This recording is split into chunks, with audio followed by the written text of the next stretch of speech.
राम राम। ज्ञान गठरी में आपका स्वागत है। अनमोल भजनों और रोचक जानकारी का आनंद लेने के लिए हमारे चैनल को लाइक, शेयर एंड सब्सक्राइब करें। धन्यवाद। आपका दिन मंगलमय हो। हरे कृष्णा, राधे राधे मित्रों। अब मैं माघ मास के दूसरे अध्याय की कथा सुनाने जा रही हूँ। बोलो बांके बिहारी लाल की जय। राजा के ऐसे वचन सुनकर तपस्वी कहने लगा कि राजन, भगवान सूर्य बहुत शीघ्र उदय होने वाले हैं, इसलिए यह समय हमारे लिए स्नान का है, कथा का नहीं।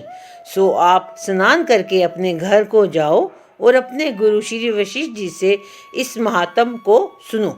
इतना कहकर तपस्वी सरोवर में स्नान के लिए चले गए और राजा भी विधि पूर्वक सरोवर में स्नान करके अपने राज्य लौटा और रनिवास में जाकर तपस्वी की सब कथा रानी को सुनाई। तब सूत जी कहने लगे कि महाराज, राजा ने अपने गुरु वशिष्ठ जी से क्या प्रश्न किया और उन्होंने क्या उत्तर दिया, सो कहिए।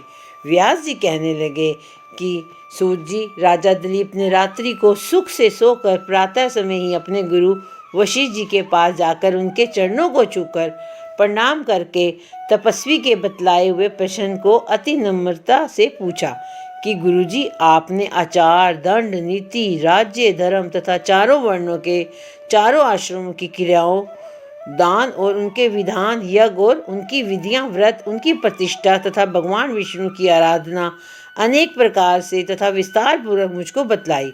अब मैं आपसे माघ मास के स्नान के महात्म को सुनना चाहता हूँ। सो हे तपोधन, नियम पूर्वक इसकी विधि समझाइए।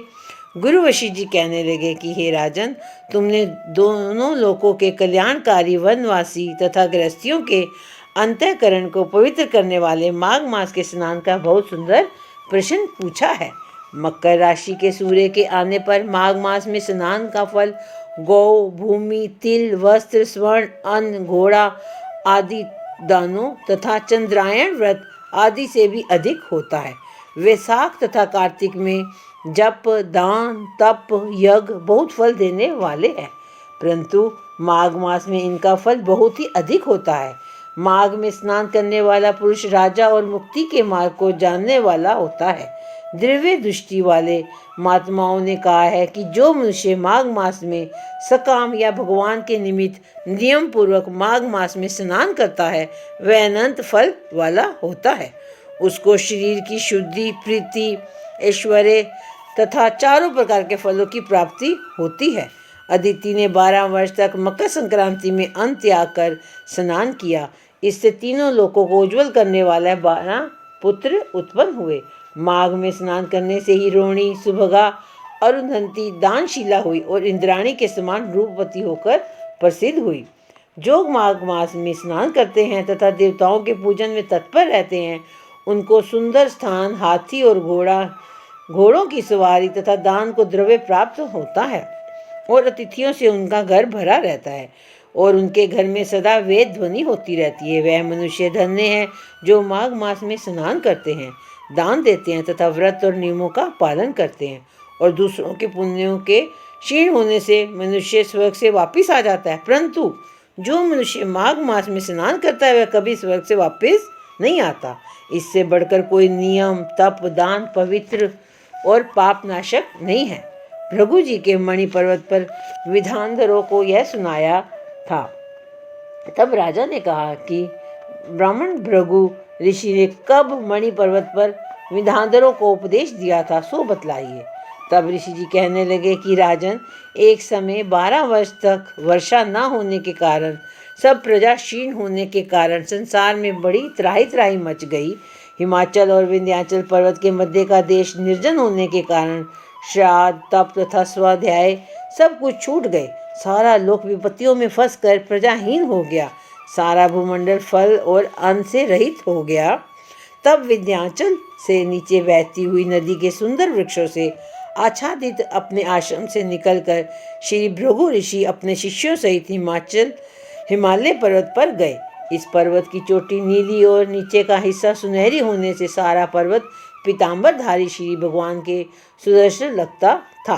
पर्वत के बीच का भाग नीला और बीच बीच में कहीं कहीं सफ़ेद स्फटिक होने से तारों से युक्त आकाश जैसी शोभा को प्राप्त होता था। रात्रि के समय यह पर्वत दीपकों की तरह चमकती हुई दिव्य औषधियों से पूरित किसी महल की शोभा को प्राप्त होता था।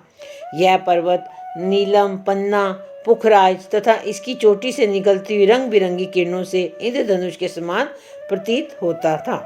स्वर्ण आदि सब धातुओं से तथा चमकते हुए रत्नों से चारों ओर फैली हुई अग्नि ज्वाला के समान शोभायमान था।